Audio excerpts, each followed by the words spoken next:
Hola, ¿cómo están? Espero que bien. Vamos a continuar nuestras clases del curso de biología. Para esto hemos preparado hoy día un tema especial. Muy bien, entonces lo que vamos a ver, ¿qué es el ser vivo? Nos toca ver en el capítulo de hoy, en la clase de hoy, qué significa el ser vivo. Por definición de ser vivo tenemos que es la porción de materia altamente compleja con capacidad de autoconservarse. Quiere decir que hay una alta organización, ¿sí? Una organización bien desarrollada, por eso dice compleja, y con capacidad de autoconservarse, de mantenerse en el tiempo, de poder regularse y generar lo que nosotros conocemos como evolución. Eso lo vamos a ir viendo de poco a poco. Ahora, para entender lo del ser vivo hay que ver sus características. O sea, para saber si lo que tú crees es un ser vivo o no, tiene que cumplir todas estas características. Primero, organización compleja.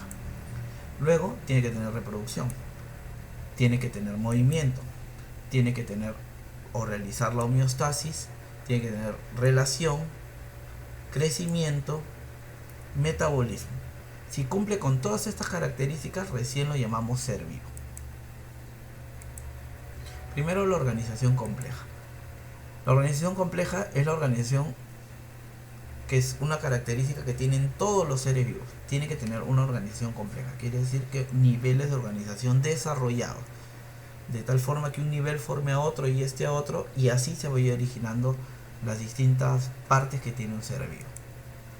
Entonces ahí podemos ver que es común porque lo tenemos todos los seres vivos. Ahí están los seres vivos en los 5 reinos. Lo que nosotros conocemos como vida tiene que estar en los 5 reinos. Tiene que ser un animal, o tiene que ser planta, o un hongo, o monedas, o protistas, que son protozoarios. Si está dentro de estos 5 reinos, tiene que tener organización compleja. Y un ser viviente es el producto de esta organización, que son los niveles de organización. Entonces, cuando tú tienes una organización compleja, tienes que tener ciertos niveles. Vamos a ver cuáles son esos niveles. Tipos de niveles de organización. Existen 3 niveles: los niveles químicos o subcelulares, que también así lo denomina la Pre San Marcos, que son niveles abióticos, donde no hay vida. Luego están los niveles biológicos, que es un nivel biótico, donde hay vida, donde están todos los seres vivos. Y luego vienen los niveles ecológicos, que es donde están los grandes grupos de seres vivos, y son los niveles bióticos superiores. Entonces recuerda, en el único nivel donde no hay vida es el nivel abiótico, y los demás son los niveles bióticos. O sea, para ser llamado ser vivo, primero te tiene que formar un nivel abiótico, y luego la agrupación de estos te va a formar niveles bióticos. Veamos. Los niveles de organización de la materia, ¿cuáles son? Primero tenemos el nivel atómico, luego tenemos el nivel molecular, luego tenemos el nivel macromolecular, moléculas más grandes. Atómico tenemos átomos, donde están protones, neutrones, electrones, átomos, elementos químicos que nosotros en biología los llamamos bioelementos, moléculas que en biología las llamamos biomoléculas, como el agua, el amoníaco, la glucosa, el oxígeno que respiramos.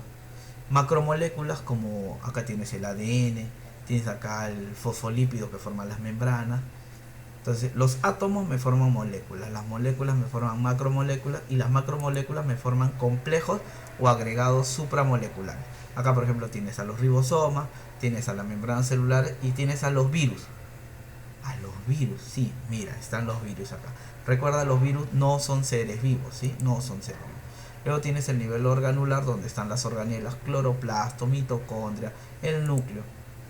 Todo esto corresponde al nivel subcelular o químico, que esto es abiótico, no hay vida. Entonces, el nivel atómico me forma el nivel molecular, el molecular me forma el macromolecular me forma el complejo supramolecular, y el organular. Todo esto que es abiótico, que no hay vida, me permite formar el nivel celular o nivel biótico, donde ya están las células, que es lo que vamos a ver ahora. Entonces vamos a ver el nivel biológico, donde ya hay vida, ya se formaron las células, ¿sí? Que es biótico, que hay vida. Se formaron las células, como el caso del glóbulo rojo, el miocito o fibra muscular, las neuronas, que me van a permitir las células formar tejidos, como el tejido nervioso, el tejido muscular, el tejido epitelial, el tejido conectivo, que son los tejidos que presentamos los humanos. Y estos tejidos, al agruparse, me van a formar órganos. Órganos como la piel, que es el órgano más grande del cuerpo humano, el corazón, el hígado, los pulmones, y estos órganos al agruparse me van a permitir formar los distintos sistemas que presentan los seres vivos. Ahí puedes ver el sistema digestivo, el sistema respiratorio, el sistema nervioso, el sistema circulatorio, y esos sistemas cuando se agrupan me permiten formar al individuo u organismo. Entonces, para ser llamado individuo u organismo ha tenido que ser formado por células, tejidos, órganos, sistemas, y me forma al individuo u organismo. Muy bien, entonces ahora pasamos al otro nivel, que es el nivel ecológico. Recuerda que ya formamos los individuos, entonces el conjunto de individuos que todos son de la misma especie se llama población. O sea, en una población tú vas a encontrar puros organismos de la misma especie. Un cardumen, un rebaño, una arboleda, son ejemplos de población, porque todos son de la misma especie. Este es un nivel biótico, recordemos, acá hay vida, ¿no? El nivel comunidad ya es cuando tú tienes la agrupación en un mismo espacio de especies distintas, diferentes. Entonces, en una población es conjunto de organismos de la misma especie en un tiempo y lugar determinado. Una comunidad es igual, conjunto de especies de diferentes especies en un lugar y tiempo determinado. Población, misma especie; comunidad, diferentes especies. Luego tengo el ecosistema, que ya es la integración del medio ambiente con los seres vivos. El ecosistema. El conjunto de ecosistemas me forma la biosfera, que es la esfera de la vida. Y el conjunto de todos los ecosistemas de la Tierra me forma la ecosfera, donde ya está la unión de la atmósfera, hidrosfera, biosfera, geosfera, y todo eso me forma la ecosfera. ¿Sí? Entonces recuerda, población, comunidad, ecosistema, biosfera, ecosfera. Entonces ahí tenemos lo que son los niveles de organización. Muy bien, tenemos el segundo tipo de característica de los seres vivos, que es la reproducción. La reproducción es la que permite la perpetuación o autoconservación de la especie. Si una especie no se reproduce, se extingue. Existen dos tipos de reproducción, la asexual y la sexual. En el caso de la asexual participa solo un individuo. Ya sea este individuo puede ser unicelular, que está formado por una sola célula, como el caso de las bacterias, algas, protozoarios, o pluricelular, que son organismos que tienen muchas células pero realizan reproducción asexual.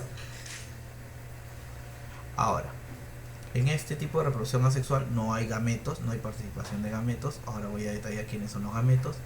Y la descendencia, por lo tanto, no presenta variabilidad. ¿Qué quiere decir? Que todos son idénticos, todos son igualitos, genética y morfológicamente. O sea, si tú revisas su ADN y su forma externa, son idénticos. Hay una observación, una excepción. Solo en el caso de las mutaciones, la descendencia presenta variabilidad. Entonces, cuando hay una mutación, va a haber una variabilidad. En el caso de la reproducción sexual, van a participar dos individuos. La excepción es el caso de los hermafroditas. Los hermafroditas son organismos en los que uno solo va a poder realizar su reproducción. Bueno, hay casos de hermafroditas que necesitan ayuda, pero las hermafroditas, recuerda que podrían ellos solos realizar su reproducción. Entonces, en la reproducción sexual participan dos individuos, excepción los hermafroditas. Ahora, acá sí hay gametos. Hace un ratito no dije que eran los gametos, ahora sí te lo digo. Los gametos son el óvulo y el espermatozoide. Entonces, cuando hay participación de óvulo y espermatozoide, estamos hablando de reproducción sexual, ¿sí? La descendencia, a diferencia de la asexual, presenta variabilidad. Hay organismos que son diferentes y esta variabilidad ha permitido con el tiempo que exista lo que es la evolución.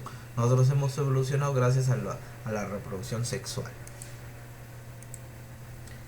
Esta reproducción asexual tiene bastantes tipos. Les voy a mostrar algunos. La gemación, en la que se forma una gemita, una yema. La fragmentación, que es cuando el organismo se fragmenta y va a formar, de esos fragmentos se forman nuevos organismos. Ya tienes el caso de la planaria, el caso de la hidra, se fragmenta y forma de la estrella de mar. Ahora, ¿cuándo es que se le llama regeneración? Regeneración es porque, por ejemplo, de esta estrella de mar yo le corté el brazo y de este bracito salió una nueva estrella de mar, pero ese bracito se regeneró. Entonces, cuando yo hablo de formar un nuevo organismo, es fragmentación. Y cuando hablo de que se recuperó el órgano o la parte cortada, eso se llama regeneración. También tenemos la esporulación, que el núcleo se divide y se forman esporas y se revienta, esporulación. La bipartición, cuando se parte, ¿sí? Esto lo revisan las bacterias. Bipartición, se parte y salen dos hijas idénticas a la madre. Y la esquizogonia, que se forman muchas células hijas.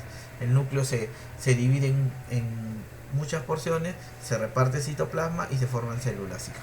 Esos son tipos de reproducción asexual como para que conozcan. Entonces vamos a ver lo que se corresponde al movimiento, que es otra característica de los seres vivos. Se diferencia el movimiento entre plantas y animales. Hay que recordar que las plantas tienen movimiento, no se trasladan, o sea, quiere decir que no van de un lugar a otro, pero sí se mueven. Sí, en plantas hay dos tipos de movimiento. El primero tenemos el tropismo y luego la anastia. ¿El tropismo qué es? Es un movimiento de orientación, orientado hacia qué, hacia un estímulo. O sea, la planta se va a mover hacia un estímulo y este movimiento es irreversible. Ahora tenemos el caso del fototropismo, que es el estímulo de la luz y la planta crece hacia la luz del sol. Luego tengo el geotropismo, que es el estímulo de la gravedad o la búsqueda de la tierra. Entonces la raíz crece buscando la tierra por acción de la gravedad. El tigmotropismo, que es el estímulo al contacto. Entonces la planta crece buscando contacto, como lo hace la planta de maracuyá, vid, que es el de la uva. Entonces necesita un contacto, plantas trepadoras. Y el hidrotropismo es la búsqueda de agua. Vamos a hacer un ejemplo. Un frijol y colocamos un algodón bastante húmedo con agua. Entonces la semillita, en vez de formar las raíces que normalmente van hacia abajo, va a empezar a crecer hacia la parte superior porque el estímulo está en la parte superior. Entonces en el tropismo es un movimiento orientado al estímulo. El estímulo va a hacer que la planta, las partes de la planta crezcan hacia ese estímulo. Y ese movimiento genera que se dé de manera irreversible, ya no se puede retroceder. Nastia es un movimiento no orientado, que es reversible. Entonces la nastia, a diferencia del tropismo, es un movimiento no orientado. El tropismo es un movimiento orientado. La nastia es un movimiento no orientado reversible. ¿Cómo cuál? Por ejemplo, nastia en el caso de la luz del sol. Hay plantitas que solo se mueven en el caso de la luz del sol, que es la fotonastia, que tienes el caso de la luz del sol. Y el caso de la timonastia, que lo tenemos estos dos cuando hay contacto. Tú tocas esta plantita y esta plantita se cierran las hojitas. Y acá el caso de la planta carnívora. La planta carnívora está así, no es que esté buscando que atrapar. La planta carnívora está así, tiene aromas agradables, algunas tienen colores llamativos. Para atraer a los insectos, el insecto ingresa, se pega y la planta carnívora se cierra. Y lo que va a hacer es digerir al insecto. Luego la planta carnívora se va a abrir, por eso te digo que es reversible. Igual que las flores, que cuando no hay luz solar se cierran y cuando hay luz solar se abren. Entonces es un movimiento, la planta se mueve, pero es reversible. Y acá no es orientado. O sea, el estímulo, la planta no está buscando el estímulo. Se va a dar el estímulo y sucede, reversible. Otra característica, que es la que estamos viendo, es el movimiento, pero ya lo vimos en plantas, ahora en animales. En animales el movimiento se llama taxismo, que es un movimiento de traslación. Movimiento de traslación. El animal se puede trasladar de un lugar a otro. Taxi, acuérdate, taxi, traslación. Por ejemplo, acá tienes la fototaxia, los insectos yendo hacia la luz, ¿no? Los mosquitos, las mal llamadas polillas que van hacia los focos. Y acá tienes la quimiotaxia, como cuando tú te haces una herida, se rompe, las plaquetas y los glóbulos rojos van a viajar hacia ese sitio, hay sangrado y luego el sangrado se detiene porque las plaquetas se acumulan. Entonces es quimiotaxia, ¿por qué? Porque hay movimiento de plaquetas de todas partes del cuerpo por una señal química, por eso se llama quimio de señal química y taxia de traslación. Foto de luz y taxia de traslación. Entonces los insectos se trasladan a la luz y acá las plaquetas se trasladan por la señal química. Otra característica es la homeostasis. Homeostasis significa equilibrio interno. Es la propiedad de mantener las condiciones internas en un equilibrio constante. Esto está regulado por dos sistemas, el sistema nervioso y el sistema endocrino. Ambos van a participar. Un ejemplo es el caso de la sudoración. Cuando tú haces mucho ejercicio empiezas a transpirar, o cuando el perro corretea mucho empieza a jadear. Ambos casos deberían generar un aumento de temperatura, porque cuando tú haces ejercicio o el perro ha corrido mucho, aumenta la temperatura del calor que uno siente por hacer la actividad física y la temperatura debería aumentar. Pero debido a la homeostasis no sucede esto, porque tú transpiras y tú jadeas, generando que tu temperatura disminuya. ¿Sí? La relación. Ahora, hay que recordar que los seres vivos vivimos relacionados con el medio ambiente y con órganos en nuestro interior. Entonces tiene que haber una relación. Esa relación se va a dar en dos factores. Sensibilidad. La sensibilidad es la propiedad de captar un estímulo. Entonces, cómo tú captas el estímulo es la sensibilidad. Ahora, la sensibilidad va a variar de persona en persona porque todos no tenemos el mismo nivel de sensibilidad, ya sea con los niveles de azúcar, ya sea con el tacto. Por ejemplo, hay personas que pueden poner el dedo en una espina del cactus y no les va a hincar ni les va a causar herida. Pero la irritabilidad, que es la propiedad inmediata de dar respuesta a un estímulo, sí va a variar también, porque a algunas personas inmediatamente les va a causar dolor su respuesta, otras le va a sangrar inmediatamente, la piel va a ser distinta. Entonces la relación que tenemos con lo que nos rodea y en la parte interna se va a ver con la sensibilidad, que es la propiedad de captar un estímulo, y la irritabilidad, que es la propiedad de dar respuesta al estímulo. En ambos depende de la persona porque varía en cada uno de nosotros. Ahora, si esos estímulos son constantes y permanentes, la persona se va a adaptar. Entonces la adaptación le permite al organismo resistir esos estímulos, su sensibilidad aumentar y su respuesta también va a ser diferente. Es como las personas que viven en Puno, hace mucho frío. Una persona de Lima va a Puno, como hace mucho frío te pones casaca, chompa, y tú vas allí y la persona está abrigada, pero no tan exageradamente como tú lo estás haciendo porque tú todavía no te has adaptado, ¿sí? Y esa adaptación tiene que ocurrir cuando el estímulo, ya te dije, es constante. Otra característica de los seres vivos es el crecimiento, que ocurre de dos formas. El aumento de la biomasa. Esto sucede cuando, por ejemplo, tú haces ejercicio. Tu músculo, de lo que era planito, delgadito, empieza a aumentar de grosor. Y al aumentar de grosor, tu biomasa, tu masa biológica aumentó. Quiere decir que tu fibra muscular se volvió más ancha. Entonces, corresponde que ha habido un crecimiento de fibra muscular. Entonces, hay un crecimiento. Y el otro tipo de crecimiento es la multiplicación celular, que es como la que nos hemos formado nosotros. Óvulo y espermatozoides formaron el cigoto se divide, forma 2 células, luego 4, luego 8, luego 16, luego se forma una mórula, una blástula, luego se forma el embrión, el feto y nacemos nosotros. Y esto se dio por multiplicación celular. De una sola célula se formaron billones de células, como la que nos forman a nosotros. Entonces, dos tipos de crecimiento: aumento de biomasa y la multiplicación celular. Entonces, están los dos tipos de crecimiento. Metabolismo. El metabolismo es el conjunto de reacciones para generar energía. Por eso que nos alimentamos. Si tú te alimentas y realizas actividades, es gracias a que tienes energía.